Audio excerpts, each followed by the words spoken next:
Hello there, good morning. This is Edo Executive Platform. I'm so glad to be here again. How was last Saturday's election?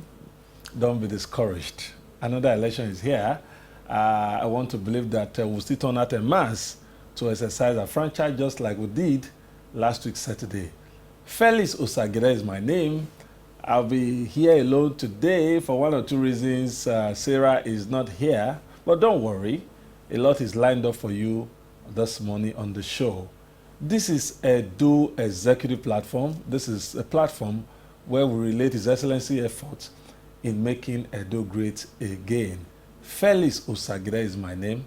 You are welcome once again.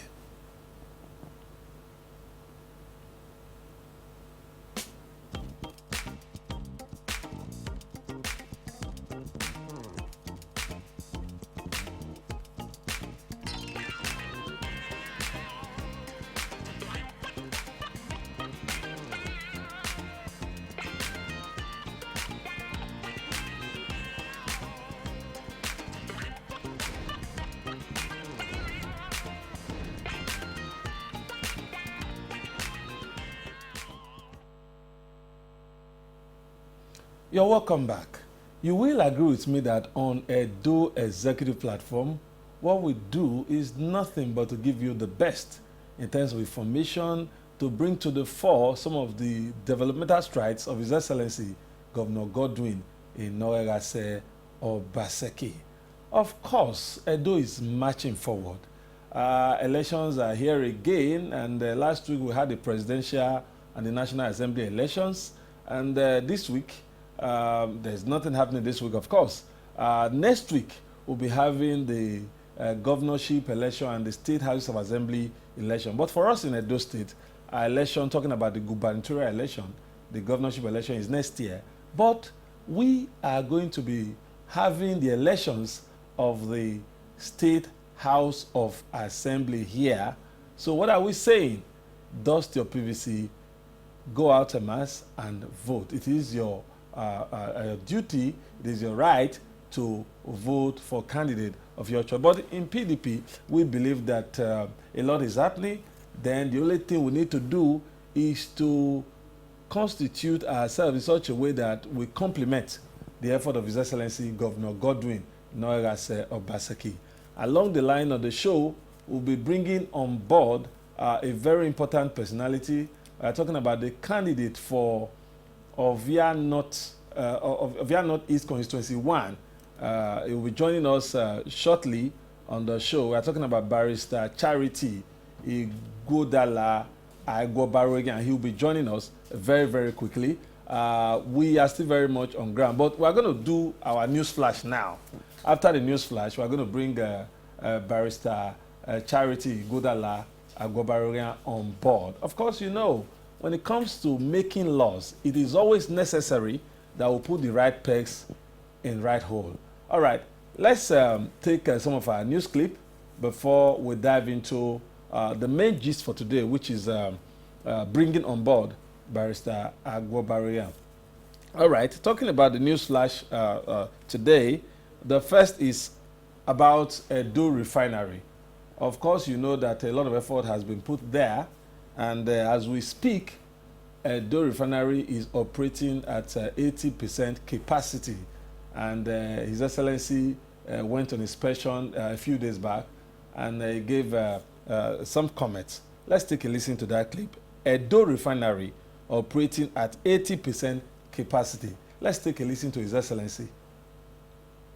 You can see that there's production going on. Tankers, you saw some tankers loading. They say they're at 80% of their capacity now. They've been able to sign a crude oil contract with a private company that's supplying them crude, and they're refining, and they're able to sell. In fact, they can sell, they have much more demand than they have production for, as expected. So the demand for the local market is far in excess of what they're supplying. So we need to encourage more people to build more refineries here. If you go to Boko in Orionwa, we have a whole complex. We have another modular refinery. We have a gas plant, a gas processing plant. We have a 10 megawatts generating facility there, which we're going to take electricity from for Ologbo. We're encouraging people in the Gele axis to also come there to invest and use the opportunity of the gas. His Excellency there, Governor Godwin Noragase Obaseki. Yes, when we talk about the fact that Edo is moving forward, this we can see in all ramifications. Edo boasts of 2 refineries. That is a never-seen-before achievement. Kudos to His Excellency Governor Godwin Noragase Obaseki. Still on development, we have here Edo commissions emergency patrol boat. If you have been following us and you've been familiar with the developmental strides of His Excellency, talking about the governor touching all sectors of the economy, you will know that Ologbo houses so many developmental projects in this state. And when we talk about the jetty, of course, a need has just arisen for the governor to, commission some patrol boats, which he did a few days ago. And let's listen to His Excellency as he commissions this patrol boat. So I'm here today to commission these emergency patrol boats as part of what we plan to do. The next time I'm coming here will be to launch a series of water transport boats for you and the communities around our waterways. Peace and security is the #1 item that we must seek in Ologbo. Because with peace and security, many investments and investors will come. The young people will get jobs, very good jobs, and you will be able to develop. This jetty we are seeing now will be small compared to the port terminals that will be built here. As people come here with their factories, with their industries, they will need people who have technical skills to work there. We have to start to train you now.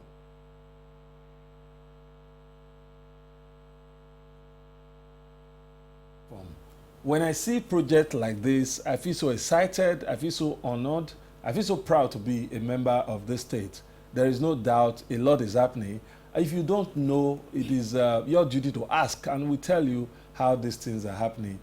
For us, we cannot stop but continue to appreciate His Excellency, Governor Godwin Noragase Obaseki. All right, I know those are the few clips we have, but just an addendum. It is on record that as we speak, His Excellency Governor Godwin Noragase Obaseki has approved the 2022 promotion for Edo civil and public servants. This is yet another feat that not even the federal government has achieved. We just, crossed over to 2023, and we have a governor who has already approved promotions for 2022. I think that is a big one. I want to congratulate officers that are due in the Edo public and civil service. I say congratulations, better days ahead. In the same light, as we speak, over 504 workers, lecturers in Ambrosali University, AAU Ekpoma, the governor has just cleared their salaries and pensions. That is another achievement. People want to ask, paying of salary, is it an achievement? You want to ask, why must that be celebrated? I would just say, if you go to states where salaries have not been paid for up to 6 months, you will agree with me that this is worth celebrating. But we have had so many naysayers. They tell you we are commissioning street lights. Is that enough to celebrate? If you have ever been here in the last 20 years, you have seen what other governors and other administrations have done, and you look at the way darkness pervaded the length and breadth of this town.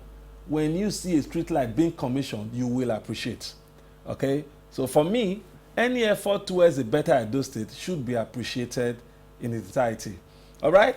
That is the much we can take on the news flash and the news corner for this program. We'll be right back shortly. Very shortly, we'll be playing host to a very important personality, a distinguished Nigerian, Barrister Charity Aiguobarueghian. He is the People Democratic Party PDP candidate for Edo House of Assembly is actually going to represent Ovia N.East constituency 1, and is very much in the house. We will unveil him very shortly. Please don't go away. The conversation continues on Edo Executive Platform. Edo is marching forward to greater heights and good works with our able governor Obaseki in our time. Edo is marching forward to greater heights and good works with our able governor Obaseki in our time. Surely things will look up as the good people of Edo State troop out en masse on Saturday, March 11, 2023 to vote massively for the candidates of the PDP in the House of Assembly elections. Good people of Edo State, the PDP candidates for Edo State House of Assembly are the candidates of our indefatigable Governor Godwin Obaseki. Let's give them our vote so our governor will have the right people to enable him continue his developmental strides in Edo State without distraction. Remember, a vote for PDP candidates into the House of Assembly is a vote for the sustainability of the giant developmental strides taking place in Edo State. Vote the umbrella. PDP, power to the people. Edo is marching forward. Edo State government, under the leadership of His Excellency Godwin Obaseki, is blazing the trail of development in line with the mega agenda. All sectors of the state's economy are being repositioned for the prosperity of Edo people, from education to health, agriculture to sport, you name it. Only one program brings you details of these developments and more, and that is Edo Executive Platform, a program designed to relate government's efforts in repositioning Edo State. So, join Felix Osagede and Sarah Igubo every Saturday at 11 a.m. with a repeat broadcast on Monday at 2 p.m. Get ready.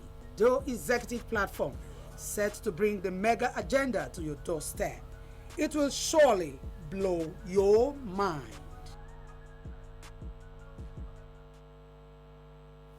You're welcome back. This is Edo Executive Platform. Of course, when we talk about development, it is all encompassing. And when we talk about governance, we have key players. When we talk about infrastructure, it is not something that just a single person does. It's always better to have a combined effort.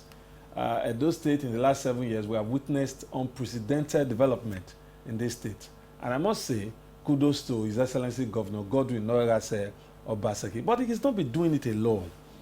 We have key officers at the Edo State government, and that is talking about the executive arm of government. When you go to the judiciary, we have key players there. We also have the lawmakers, that is talking about the people at the House of Assembly. That is why we say that this very next election, come March 11, is very key to the development of this state. As we speak, we have in the studio someone who is ready to join His Excellency the Governor to move Edo State forward, but he will be contributing his quota from the House of Assembly angle to ensuring that the mega agenda, becomes more visible for all of us to see. I have in the studio Barrister Charity Aiguobarueghian. Is the People's Democratic Party PDP candidate for Edo House of Assembly, representing Ovia N.East constituency 1. The law, we are glad to have you in the studio. Good morning, sir. Thank you so much. Good morning, my people at home. I'm actually delighted to be here, and I'm happy that I have this opportunity to talk to my people, and I hope we have a good time. All right, certainly we're going to have a good time because it's our duty to put Edo first, and anything that will enable us to do that, to join His Excellency to make Edo State a better place, we do not hesitate. And one of the reasons we invited you to talk to us, to let us know, Edo people now, why you want to go to Edo State House of Assembly as a lawmaker. Yes, I have had occasions to discuss about the push, the inner urge that is propelling me towards having this ambition actualized. The reason that I took up the decision to contest for the House of Assembly of those states, Ovia North-East constituency 1 is my constituency, so naturally I come from there. But I would have done that from anywhere, assuming that I'm not from there, is that there's this misconception about lawmaking. And because of that, this Congress or the House of Assembly, the Parliament, has been brought prostrate, and the efficacy of it has been fully eroded. So that for most of the members of the House of Assembly, I'm sorry to say, it is even difficult to appreciate your function as a legislature, because it is not quite appreciated what is expected of you in the function at the point of lawmaking, and even the issue of appropriation and budgeting, which for me are the two major issues that the House of Assembly member deals with. So the main reason that I said let me contest for this House of Assembly is because of the killing of my people in Uyere ward and Okoko ward in Ovia North-East constituency 1. Uyere ward is comprised of some villages that is popular, but when I say Uyere ward, we don't even know where we are talking about. I'm talking about a village like Odiri or Digwetwe, Onwa, Uyere, Agbenikaka, and those villages in that angle. Then Okoko ward have Igbehwe, Egu, Abumere 2, Uboke. We have Okoko itself. These are areas that have consistently remained the food basket of Edo State. These are places where you have varieties of plants because of the arable, sprawling arable farmland. That advantage that God gave them, that their ancestors have enjoyed for centuries, is being challenged by an incursion from marauders who kills, maims, and kidnap. There are several villages that have been sacked in these areas that I'm talking to you. That is, nobody stays in the village any longer. The Fulani herdsmen, I'm sorry, I'm not trying to, because some people will quickly say you are doing profiling.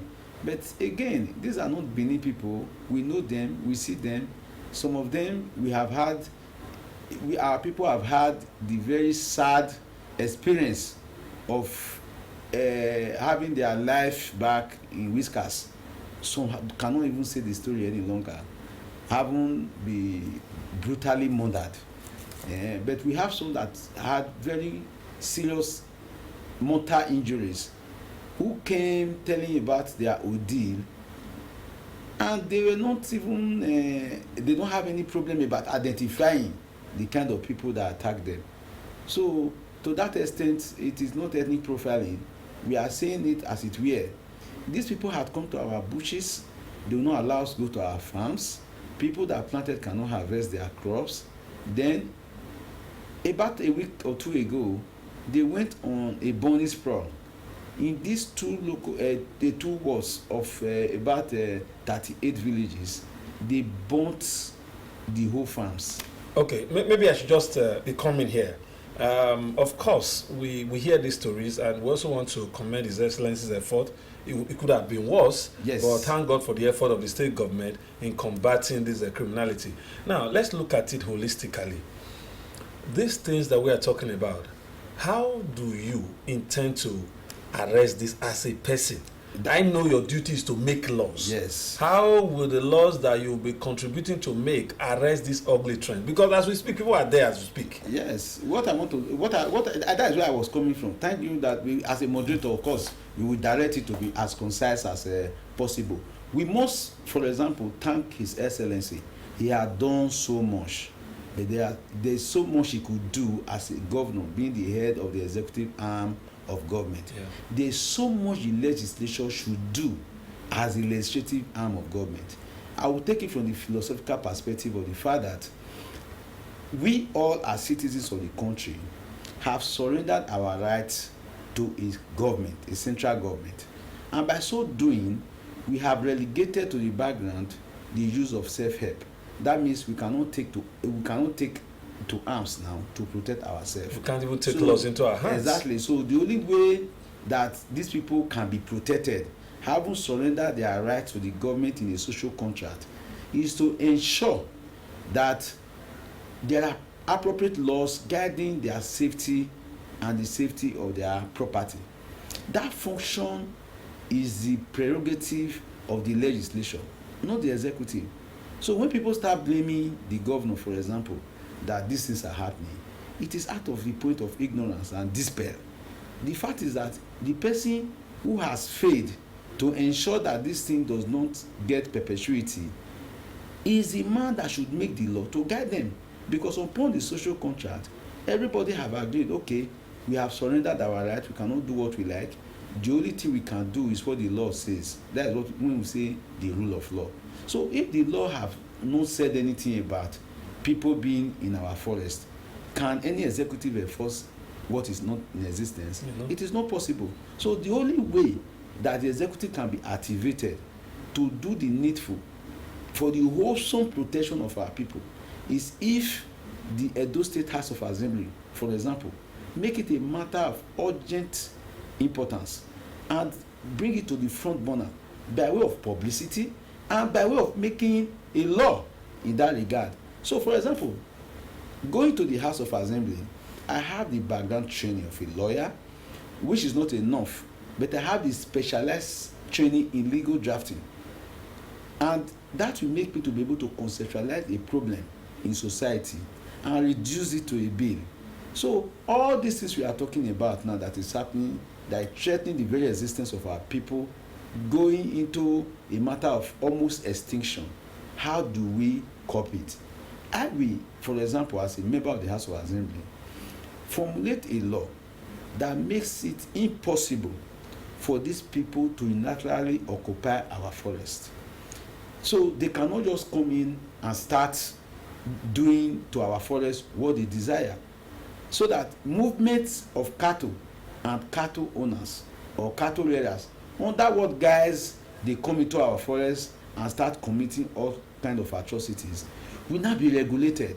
And that regulation will do by way of a bill, properly designed, and lobby my members, my mates in the House of Assembly, 24 expectedly, and we'll come to a conclusion on it. And after the bill is being passed, we go to the governor and get his assent. And once assent is given, it becomes law. At that point, the government is duty bound to enforce that law. And there's no way the government will not enforce it, because all organs of government have their own area of influence and responsibility. So it is the responsibility of the legislature to make the law that will guide society, because that is the essence of our living together as a society.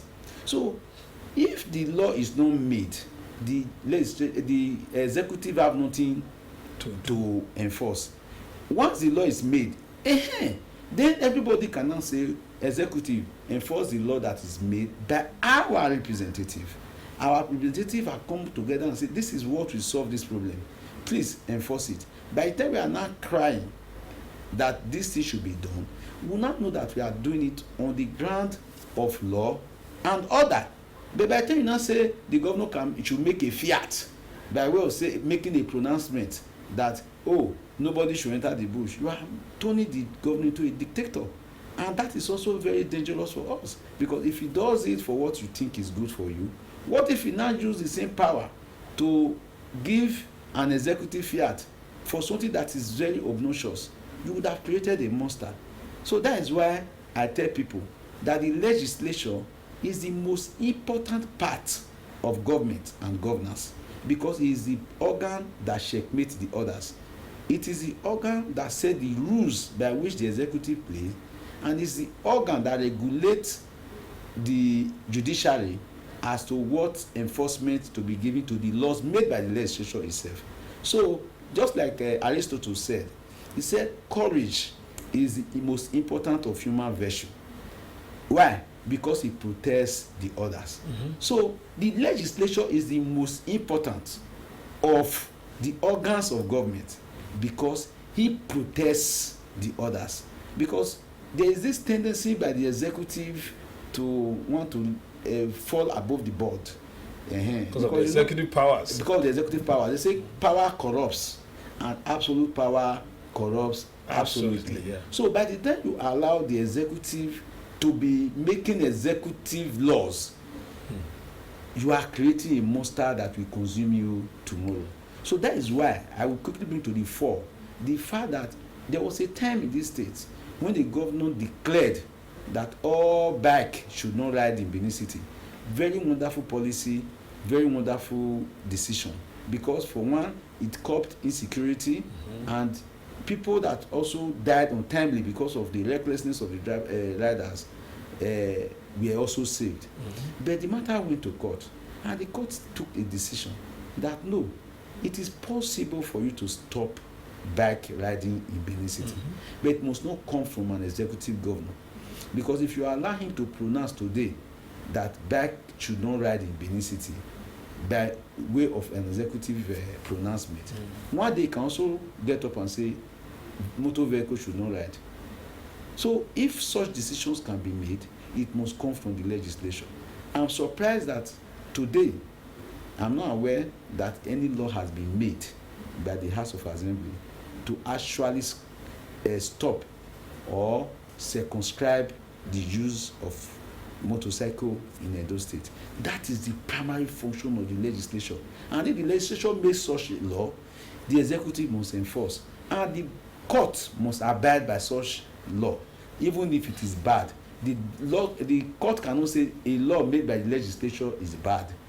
They can only sponsor bills for the reversal of such law, assuming that it is bad. And the reason the legislature is given such power is because it is peopled by 24 members. And you say, out of the 24, they cannot just make a mistake at the same time. Yeah. So I want to emphasize that the function of lawmaking is the duty of the legislation. The anomaly we have today, that when 24 bills are passed, 23 of it are executive bills, is an anomaly. As a matter of fact, it is the legislation that should generate bills based on the needs of society by way of social engineering. Okay, and let's quickly hold your thought, please. Let's quickly look at the issues that you raised before, talking about the issues of insecurity. Yes. And that happens to be your primary reason for going there, to secure the people of ovia N.East constituency 1, yes. Put laws in place. Are you saying that at the moment there are no efforts by the people that are there presently, or the efforts are not good enough, or they don't have any effort at all so far, or they have not put any effort at all so far to arrest this very issue that you're talking about, the area of security? I'm aware of an executive bill that was sponsored by the executive arm of government for a law to prescribe open grazing, but that law has not been passed and assented. But my issue now is that should it come from the executive? The answer is a no. That is a matter that should be generated by the legislation, and having been generated by them. You see, there is this thing about what you started doing yourself. You own it and you understand it than what is given to you. If it is a thought that is autonomous to you, it came from your mind, you thought it out, you own it, and you have this passion to push it through because you understood that idea and you are pursuing it with knowledge. But when a thing is given to you and you don't even know how it came by, the passion by which you pursue it, you will agree with me, sir, will be reduced and may even become ineffectual. But if it's the child of your brain, let me use that word. Yeah. If it's the child of your brain, you nurture it and protect it to fruition, and it will blossom by virtue of your meta investment and emotional attachment to the cause. Now, as I see you, to be honest with you, I see passion, I see dedication, and I see the vigor with which you really want to go into the house and make the difference. But my worry is this. We have people there as we speak, and before they came in, they said all manner of things. With due respect, even better than you are saying it now. Okay? But you are going there. You want people to support you. You want people to vote for you. How are you going to be different? Because there has to be a departure from the way things have always been done. And you are coming in now. How do you intend to be different to allow us to see that, oh, this is a new breed kind of legislature, should you win? Well, let me first of all say that I will be different because I'm different. What did I mean by that? I have a training, first as a lawyer, but my training as a lawyer came years later. By way of birth, growth, and persuasion, I'm somebody that does not like oppression. I fight it by every bit of energy in me, and I give glory to God for giving me the intellect to be able, at the risk of sounding modest, I'm sorry, but sometimes we have to say these things. I have the capacity, sir, to look at a situation and be able to forge a solution to it through law. So I will say, sir, that my training as a lawyer is not only a function of going to school. I will also say that it is inherent in my being, and I have also honed that inherent powers by training. So I will go to the details of it. For example, I was campaigning in a session, and they were telling me that there is this gutter that is constructed a little after 7 Up along the Benin Express Road, being too tiny, and because of that, when the water enters, it does not flow well. It starts gorging into the compound of other people and becomes this very terrible erosion in that area. And I looked at it and told them, you see, there is also a legal solution to this problem. They said, how? I said, yes, we can make a law to say in Edo State, you cannot construct a gutter of less than, for example, 2 feet. And if that law is made by way of a bill being generated and passed, and the governor gives his assent to it, that means there is no gutter that will be constructed in Edo State that is less than 2 feet. And if that is now becoming the standard by law, not by thought or desire, that means nobody can construct a gutter that is less than 2 feet. Every gutter in Benin will be able to accommodate water. Has the problem not been solved? Yeah. So this is what I'm saying, is that there is no problem of man that you cannot solve through law, because that is why the concept of law is the ultimate in societal cohesion. You will not talk about being a society when there is no law to guide, but when there is insufficiency of law, there will be a trampling on the rights of people. So I will also mention that I had the privilege of being appointed by His Excellency the Executive Governor of Edo State as the Chairman Law Reform Commission. I was appointed because there is a knack for legislative activities that have been spotted by the governor. And I said, okay, since you are not in the House of Assembly now, you go to the commission. It is the same function. Law Reform Commission, what is our function? We reform the law. We direct the law. We uplift the law. We remove moribund laws and try to upgrade the ones that is needed onto what requirement of today. As in the realities of today. Realities of today. For example, before long, we didn't have any business with maritime law because we didn't have any attachment with water. Exactly. Then with the governor's noble investment in the Gele seaport, it became imperative that a system of law be built to accommodate what is coming. So proactively, we started working on maritime law. Just like the energy regulatory law, now that we have our own power. Now that we have our own power. Mm-hmm. So that is what a proactive legislative house will do. But these things cannot be done except you have training in it. By virtue of my position as the chairman of Law Reform Commission, I took the responsibility of rehearsing all the laws in Edo State. And you'll be surprised that where you were supposed to see these laws, you go and meet them, they say they don't have it. And they pass the law. But so, my worry is implementation. So we make a lot of laws in this country. At the end of the day, they will tell you, oh, there's a law in place for this. But at the end of the day, how many of these laws are implemented? That is the issue. You see, how did this law came by? When you hurriedly put it in together, for example, and it is to satisfy executive desire at the time.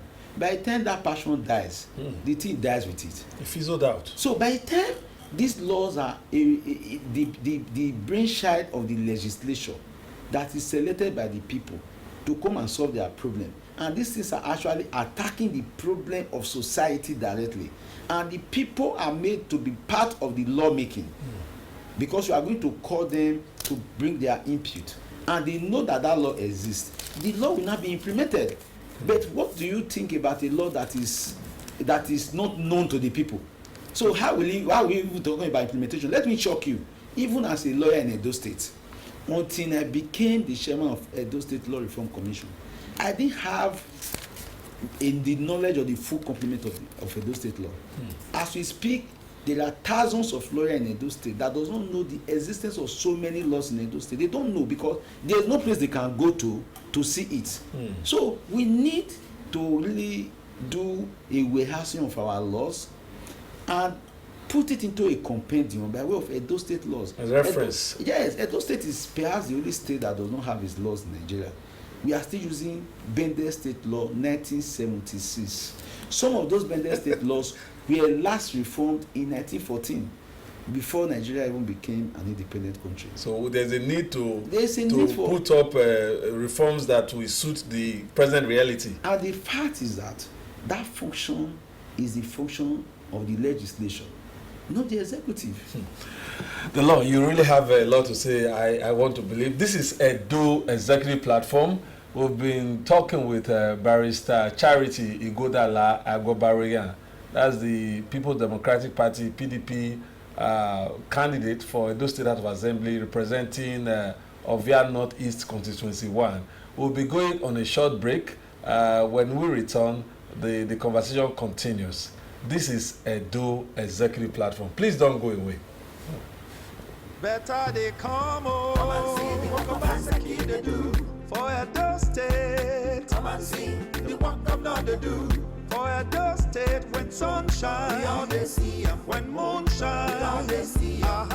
We they see the work of Lord they do. People of Edo State, we thank all of una for the support una they give our governor, Godwin Obaseki. And this support don't help and break all the better things. Where don't they make life better for we and our picking them? See good roads, where you carry rich people to moat, lights for our major roads, better school where our children they learn book with computer, work for youths and workers they get their salary sharp every month, and many other better things where Governor Obaseki they share everywhere. People of Edo State, make all of us come out on Saturday, March 11 to vote Governor Obaseki candidate for House of Assembly election. Now this support our talk now do governor need from us. So if we get House of Assembly members, we go join and carry out all the better work where it all ready to make our state better. Vote in party PDP where they show umbrella. PDP, power to the people. Better they come All right, this is Edo Executive Platform, and we are still having conversation with Barrister Charity Aiguobarueghian, the People's Democratic Party, PDP House of Assembly candidate for Ovia N.East Constituency 1. All right, Barrister Aiguobarueghian, you made mention of the fact that your priority is on security. Now, have you done a need assessment of your people to really ascertain if there are things that they want you, now that they are sending you there, they want you to do should you win this election? Yes, very well. I said that because for those two words, that is the top of priority. But I live with my people. My house is in Aiguobarueghian, in Adolo ward of close to Adolo. That's where I stay. So what pinches them pinches me. I suffer what they suffer. I understand clearly what our needs are. For example, from Uniben main gate to Ovia River, which happens to be my constituency, it is perhaps the fastest growing area of Edo State. But the growth in those areas is lacking in development. There is no concomitant development with the growth. You see, for a Benin man, the first thing, the first thing a Benin man wants to do is to build his own house. So even with meager resources, he gets a land, puts block on block, and have his house there. Whether 2 rooms, 4 rooms, something to cover his head. By the time he's there, he has done his own function. Nobody is asking government for a mortgage like they do in developed countries. What he needs to actually live a life that is worthwhile are things, basic facilities like road, like light and water. In the last few years, that has been, let me just put it as in about 4 years now, of Notice and many other constituencies in Edo South, that has been lacking by way of a zero. What people don't know is that apart from lawmaking that the legislature is called for, the legislature is the arm of government that determines who gets what, when, and how. So when Harold Laswell was talking about that in government, he was actually talking to the House of Assembly for State and the Senate and House of Rep for the National. How do I mean? At the end of every year, or towards the end of every year, the governor will go approach, or the president, as the case may be, we approach the legislation that this is the budget, this is what I'm expecting next year by way of resources. This is how I intend to distribute it. So as a legislature, your function is to look at those things and determine whether your people interest is well guided, well captured, whether your constituency is well captured by way of attracting the highest to your place, because what is not budgeted is not executed. That's true. But successively, what do we see? For example, in Ovia Notice for the past 4 years, there is no representation at all, and so for that purpose, we are scoring 0. Is it that we did not elect? We did elect somebody, but he said that he does not go for swearing in at night. Okay, if you did not go for swearing in at night, was there no day break? Why did you not go the next day? Why did you not go the other day? Why did you not go the other day? The reason he did not go for 180 days before the seat was declared vacant is because he does not know the value of what is given to him. In Benin, we say that so if a man does not appreciate what function that is bestowed on him, if we just treat it with levity, so because they thought that their election was for personal aggrandizement, so when they were personally aggrandized, they abandoned the people. Nobody was consulted by way of constituency consultation. Oh, this thing is hazy, I cannot even understand it. Should I or should I not? No. They just went on their own. They live in Abuja, boasting that they are even any more than those who are doing their function. Perhaps they actually earn more than them. But what about the betrayal of trust, the people? public trust? When people have trusted you with a position and you just abandon it. So what is the effect on us in Ovia Notice, for example? If 100 transformers were to be distributed in the budget, there's nobody to look at it to say, oh, these 2 you are bringing to Ovia Notice is too small. It's too small. Please increase it to 10. Because I'm sorry that I'm using. No, please go ahead. We are in Edo State.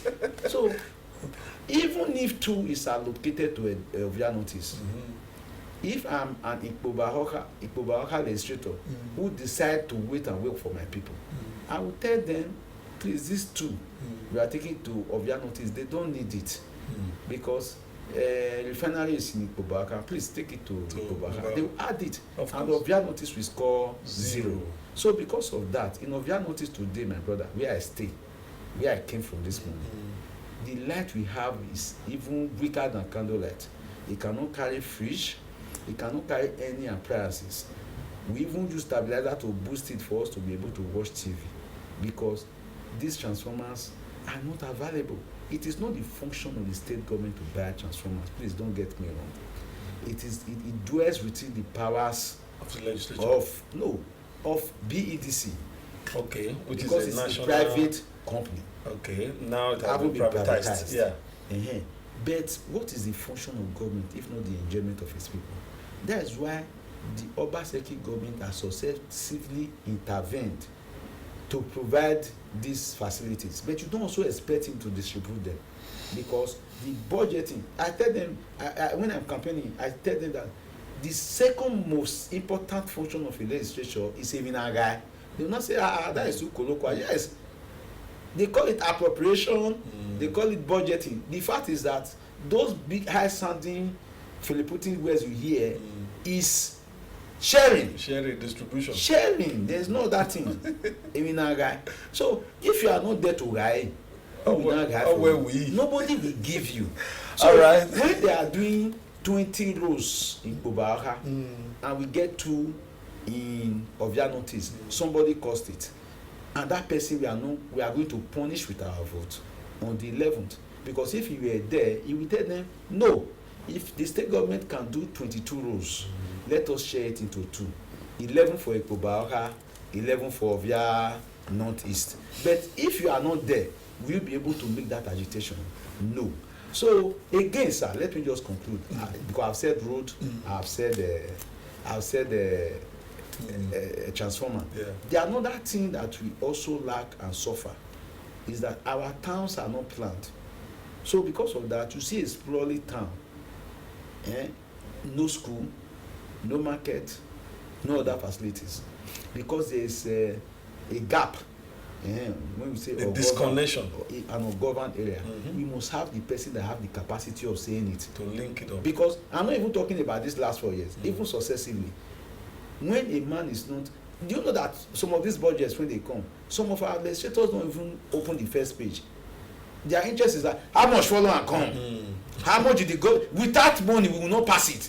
I cannot pass a budget without anything. But the issue is this: you are going to the house where these things are being done. How do you intend to pull yourself? You know, like you said a while ago, in politics, of course, you have leaders in the party, you have people that want their interests to be protected at all costs. Perhaps this is what others did, how they are doing. How do you intend to pull away from that arrangement now that you are going into doing? Okay, going into the primaries of the PDP, the governor made a declaration which he stood by, and for what I will continue to respect him. Because ordinarily, if you have said, let us do what you are used to, a person like Charity Godala Aiguobarueghian will not emerge as a candidate. You know why? They will say Egialo. They will say, a very stubborn person. You won't play ball. I have suffered it severally. They will say, no, don't talk about him. Give him appointments. We cannot put this one in an elected position. He's too radical and critical. Anything you bring to him, he's using every time. Is it law? He scrutinizes it. Everything we want to put, we want to weigh it on the scale of reason. So we want somebody who will tell, go and die. He will go and die. Don't go for swearing in. Go to Abuja. He will go. If you tell Charity, he will tell you that no. I know if I'm not there, in 180 days, my seat will be declared vacant. So because of that, we will not do it. So what has happened, my brother? I have also, in the course of going to the election, interacting with other people that emerge from other constituencies. We have had occasions to discuss. And you see, I can vouch for the candidates of the PDP. Intelligent young men, people that are tested and trusted, people that have this intellectual capacity to appreciate that which they cannot even think. Because it's one thing to think a thought out, it's another thing to appreciate a thought communicated to you. What I have seen with the crop of candidates that are coming from the PDP, the 24 of them, is that when we are elected to the House of Assembly, we will not have a problem doing our function. That is, the legislature being able to generate laws or bills, let me say, bills that we turn into law to address those particular aspects of society that needs attention. All right, let's quickly, as we wind down the program, let's quickly look at how would you, as a person, alongside your colleagues, contribute to the mega agenda, because the mega agenda is so massive, and to be honest with you, His Excellency the Governor is actually doing a lot, actualizing this big and massive agenda. A lot has been said about ovia N.East constituency. You now, okay, though you're going to be representing that in the House, should you win, how do you intend to, also contribute to the mega agenda of the state? You see, that is my happiness. The mega agenda is a product of intellectual thought, by which the best issues or developmental stride for the state were brought down. They were brought down and put in a program to be achieved by work. How did that work happen? Law. The only way to make things work in a society that has donated, where the people have donated their rights to the government and abandoned their self-help, is for the law to now determine what will be done. What we are going to do as a member of the House of Assembly is to ensure that all those good thoughts of government towards the people are actualized through proper law. Okay. We'll give the enabling environment for those thoughts to be quickly and easily done. That is to say, for example, the budget for the actualization of these things will be passed speedily with the right correction here and there for the best use of our people. As we wind down the program, just in 30 seconds, what is your word for your constituents? Talking about ovia N.East constituency 1, as you seek their vote come March 11, 2023. Okay, let me start by saying that I must thank them for expressing their anger against what they perceive as a government in Nigeria that have failed them. That is the government of the APC that failed them. So on the 25th of February 2023, they came out in anger and voted against APC and PDP, pursuing a new order. But today, we are now preparing for another election on the 11th of March 2023. I want them to use that platform to do the needful, to send a capable hand, a voice that will be heard, a voice that will direct, a voice that will help to bring their thoughts into actualization by way of law. So let them vote for me, Charity Aiguobarueghian, a man that can carry the load of the constituency in his shoulders, a man that will go for swearing in whether it is morning, afternoon, or night. All right. We want to sincerely thank Barrister Charity Aiguobarueghian for making our time to join us on a Edo Executive Platform. We want to wish you well, and we believe that when we knock on your door in the nearest future, you are going to oblige us. All right, this is Edo Executive Platform. I want to believe you have learned a thing or two. Let us be hopeful that a new Nigeria is possible, and most importantly, a better state is possible. Don't get carried away. March 11, next Saturday, is going to be a deciding moment for us as a state. And good enough, His Excellency the Governor has carefully, done a kind of arrangement to ensuring that the best hands, are out for this next election. Do well to support them with your vote, and we all reap the benefits as a state. Felix Osagide remains my name. I want to say, please, bubble up to make sure that you get a PVC, dust it on the 11th. You are going to use it judiciously, and assist the governor in ensuring that Edo State becomes the best state even before year 2015 as our vision. Thank you very much for being there. Without you, we cannot be here. We thank our guests once again, and we say after this week, we'll meet again next week. And next week is going to be election, but upper week, definitely Edo Executive Platform will come back. And this broadcast will make a repeat broadcast on Monday at 2 p.m. Thank you very much. Have a nice day. Bye-bye.